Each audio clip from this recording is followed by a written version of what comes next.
I will never forget, Alan and I were having a conversation in the studio one time, and I was talking about how I was afraid of failure. And somehow, through the grapevine, we worked out that Alan's deepest fear at the time was success. And I remember thinking, how the hell could you possibly be afraid of success? Isn't that what we're doing this for?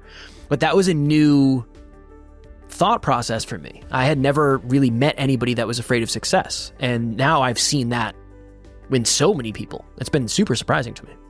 Emilia my partner, she got a trauma certification that talks about shame and how it works. And I believe we lie to ourselves and we lie to each other. We inflate, we deflate, and we omit depending on what we are ashamed of. Some people have shame around being less than. Some people have shame around being more than. Some people have shame around whatever some truth is. And it's good self-awareness to have. Next Level Nation, today for episode number 2054, a fear almost no one talks about. Alan and I were talking, and he said, what are we learning from the Next Level Fitness Accountability Group? If you want to be in, just reach out to us, and we'll let you in. It's just a great group of people who are trying to improve in their own unique way physically, and it helps having the accountability. DM us on the gram. DM us on the gram. Do that. Say, Alan, Fitness Accountability Group. Boom, and we'll let you in. We'll let you on in. Come on in. Come on in. Send you the private WhatsApp link. We did put it publicly, and then there was a bunch of people that weren't real that were trying to join it. We're like, oh, can't do that. That's just. Please do not crypto scam me in our Next Level of Fitness Accountability Group. I will have to put you down. Alan said, what are you learning? What have you learned? What are the lessons from that? And I said, I've had a little bit of fear lately as I continue to get leaner and leaner with me posting in there, because one, I don't want it to seem like a thirst trap. Like, oh, here's Kev with his shirt off again. I don't want it to be that. I don't want that. I'm afraid that it's going to go from inspirational to people thinking it's significance driven, maybe. And honestly, and this is vulnerable for me to say, I'm afraid it's going to make other people feel shame. I think the purpose of the group, as a leader in the group, it's different for me. Do I get accountability? 1,000%, 1,000%. Like, certainly there are moments where I'm lying in bed saying I don't want to go to the gym, and I'm like, well, I have to get a picture for the accountability group. Mm-hmm. I think about that all the time. So it helps me as much as it helps anybody else. But I don't have any, it's like my fear is not sharing a picture of me shirtless. My fear is what sharing a picture of me shirtless will create in terms of fear for other people. Yes. And that's relatively new to me, I would say. Really? Yeah, this one's like a new, we've never had a fitness accountability group before. So it's new. This is a new experience. When you were in really good shape and did bodybuilding competitions, and I remember I was at a barbecue with Kev way back. We were playing bags, and he took his shirt off and maybe didn't breathe once. His abs were popping the entire time. That's good for you, by the way. I'm coming for it. I'll never forget that. You were ripped, man. And also, is he breathing? No. So you and I, the next Level Hope Foundation Father's Day event is in a month and a half. I'm 60 days. I plan on being absolutely shredded. I will surprise you. Like, that is what I'm focused on. That I will surprise you. I have to. I love it. Yeah. He's back, baby. He's back. This is Next Level you again. I remember one time I've told this story, but I think it's funny. And Kevin and I are guys who I think are very healthy masculine, but every now and then we give each other a little ribbing. I do. I said, Kev, this is Next Level you, not Dad Bod University. Next Level University. What the fuck is going on here, man? I'm obviously being playful, and obviously he has a good relationship with his body and all that. If he actually was ashamed, I wouldn't do that. And he's done the same for me, I promise you that. So, anyways, when you were back in fitness mode, you didn't have any shame around being in better shape than everybody? No, because I didn't. It's different when there's like a community. Like I didn't know when I was posting on social media, I didn't know who was seeing it, or it was other bodybuilders or it was other fitness competitors. Now I'm thinking of the people in the community, like, more than anything. I talk to these people on a daily basis. They like my stuff on a daily. It's just different. And if you're out there, it feels weird me talking to Alan about you, knowing you're going to listen, but I feel like this is an important thing to talk about because I think we all have this in something. It just probably isn't the same thing. So back in the day, we're playing bags at the barbecue, you remember, and you're ripped. You were not at all concerned about other people feeling bad about their bodies? No, that was never a conscious thought. What? That was never ever a conscious thought. Well, when I realized that you can't inspire someone without also potentially triggering envy, because that's what that is. I mean, when you're ripped and someone else doesn't feel good on the beach, you trigger envy. That's a natural human response. That's okay. You can't do one without the other. You can't be an inspiration. Like, we've built a company that has made, grossed well over $1 million at this stage. When I say that, it will trigger potential shame in people that are not doing well. But I also know that it is necessary to, number one, lead by example, and number two, to actually show that we are credible, and number three, to inspire and motivate. Like, well, things have changed. I used to do it for significance. It was the opposite. It was almost like I'm thinking of me. I'm not thinking of anybody else. I'm thinking of, if I take my shirt off, I will get X response. That's the only card I have. Like, that's the only card I can pull, and it usually works. Time to pull the card. Here we go. Okay. Is it too early to pull? No, perfect time. Now, you want me to clean up that spill? My shirt's already off. The cup is halfway over. My shirt's already coming off. I feel good about me. Real quick. Yeah. Did you ever see the first Transformers movie with Shia LaBeouf and Megan Fox? Megan Fox. No, I never watched all of those movies, no. 2009, 2010, there was a second one. I think it's the second one. He's at a fraternity party. And I was back in college when these movies came out. And Bumblebee, which is his robot, his transformer, is a car. It's a Charger, yellow Charger. And it drives up onto the lawn to try to get him out of there. And these frat boys come out in these tight shirts. And they're like, who the fuck parked on the lawn? And I don't think they swore because it's PG-13, but this is my interpretation of it. And what are you doing? Like, why are you leaving? And he's like, I'm just going to find you a tighter shirt. And one of the dudes turns and says, there are none. We checked. Fist bump. And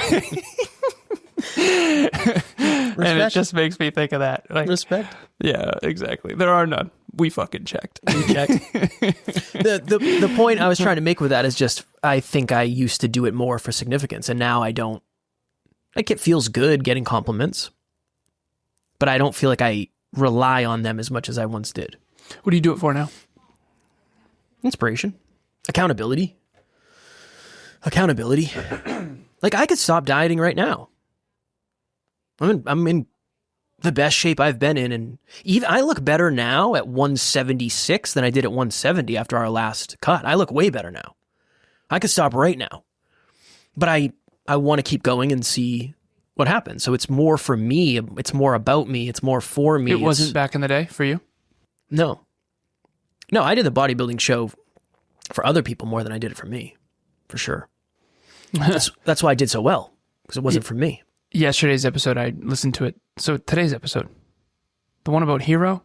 Today. So well, I listened to it today. No. Well, this is weird. Yesterday's episode, because it's going to be yesterday's episode, but it's today's episode because we're recording it today. Time is 2053. 2053. I reviewed it this morning, and it's about being a hero. So that's interesting. In the past, your fitness endeavors were for external validation. Appreciate the honesty and ownership on that. So I could be wrong about this, but I think that as you progress and become more wealthy and more healthy and more in love and more jacked and more intelligent and more capable and more competent and more excellence, I think you will struggle with fear of success. I think it makes sense. Next Level Nation, what is happening? If you've thought to yourself, I want to try coaching, but you don't really know where to start, group coaching would be a wonderful place for you. That's really why we created it in the first place. We start a new round every 90 days. So if you're hearing this, go to the website, nextleveluniverse.com, and we have the landing page where you can actually hold your spot right now. Even if there's a group going on right now, you can still lock your spot for the next one. The biggest thing that we've seen is as we get closer and closer to the date, unfortunately, some people end up missing. The group fills up and they can't do it, and then they end up regretting that. So please head over to the website. The link will be in the show notes, and we would love to see you there. If the only thing you have is a really nice body, you're not scared of showing that off because that's what gets you the most significance, which makes you feel good about you, which becomes a cycle. If you start working on yourself and you start to feel a little bit smarter and people give you more respect and people are more complimentative of the fact that you can have deep conversations, it's like, interesting. Okay, I get love there and I get respect there. That's interesting. And then you're able to add value and then you start making more money. It's like, yeah, you become more well-rounded. So I don't think you have to highlight one thing as much. We are growing a company, and when I say this, I need to make it as clear as possible. This is gross revenue. This is not after payroll. This is not after taxes. This is not after. But Kevin and the team and all of us, we got a client this year that is more than most people's entire annual salary from one client. That triggers one of two responses. It's either inspiring and motivating, and someone might want to work with us to help learn how we did that. And I highly encourage you do that if you want to be wealthy. I can help you build wealth. I'm certain of that. Or it's going to make someone feel ashamed of their salary. And I don't think you can have one without the other. And you've said in the past you check too many boxes, so it's hard for people. What is it like for you now, going from this is the only card I have to now you've got pocket aces all the time? And you I wouldn't say that. I wouldn't say I have pocket aces all the time. Depending on who you're around, though. And this is something that's really uncomfortable to talk about, but depending on what room you're in, you have your shit together. Yeah. You're dialed in. I mean, you just are. And I always thought that would be admired and respected and a good thing. And I think it is in some ways, but it's been atrociously bad when it comes to like having friends and being like liked. It's not likable. It's not an easily likable thing. So now that you check more boxes, what has that been like? I go from like the underdog that no one had expectations of to now, what the fuck? I think most of it's internal because nothing. I went on a podcast recently and it was like, I was like, this girl does not like me. Oh. She does not like me very much. Talk to me. I love it. I feel so seen right now. This is great. It was just clear. Does that ever happen to you? How often does that happen to you? It's pretty rare. It happens more with men, I think, than women. Usually women episodes go really well. How often do you feel like someone's giving you daggers? Like deep down, they just don't like you and they don't know why. You like rub them the wrong way. Like out of 100 people, how often does that happen? What percentage of the time? Like 10, probably. Okay, you and I have opposite numbers. For me, it's 9 out of 10 times. Yeah, maybe. but it's usually, like I notice that if I'm going to the grocery store and I'm in a really good mood and I'm really outgoing, one of two things happens. The other person responds super well or super badly.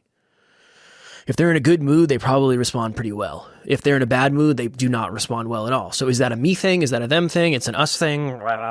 But yeah, it was just, at the end of the interview, it was just a weird energy of like, she's kind of trying to like mom me. She's like, well, you don't have to think that way. It's like, I understand. I understand. I know what you're saying. I know what you're saying, but my favorite moments. I've done this watching people try to coach a long time, and my favorite thing in the world is watching people try to coach Kevin when he's like 10 times more successful than they are. It's my favorite thing in the world. But I don't want to be disrespectful, and I want to add value, and I want to be. Do you think she was being disrespectful? No, I do not think her intention was to be disrespectful, no. Even if her intention wasn't, do you think she was putting respect on it? Yeah, it wasn't like flagrant disrespect. It was trending that way. It was trending towards disrespect, not flagrant. Just, I mean, it wasn't that. But yeah, that's relatively new for me. I don't know. I don't, it doesn't happen that often. I think right now I'm in a phase where it's mostly internal. I'm mostly dealing with the internal, why don't I want to post this picture of me? Like, I'm the leanest I've been. Why don't I want to post this? Like, oh, because what are people going to think? Not, I know exactly what they're going to think. They're going to think, oh, he's in good shape. That's not what I don't think that way anymore. Some people, and again, if you're in the Next Level Fitness Accountability Group, I really hope you don't think I'm talking trash, because I don't mean it like that. It's not that. We all have our responses to stuff like this. And this is one of my first experiences of being more afraid of success than failure. I've had it before with like clients and stuff. It's like, I don't know if I can handle the amount of judgment or the amount of feedback or the amount of responsibility. Like, I've had that, but this is where it's disconnected completely from, this has nothing to do with business. It has nothing to do with money. It has nothing to do with that. This is like the thing that I've been the most confident in forever. So it's interesting thing.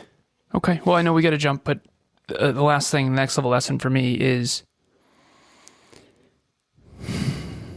if you're out there and you are afraid of failure and afraid of not being enough, I think that's often a place in your growth journey where you start.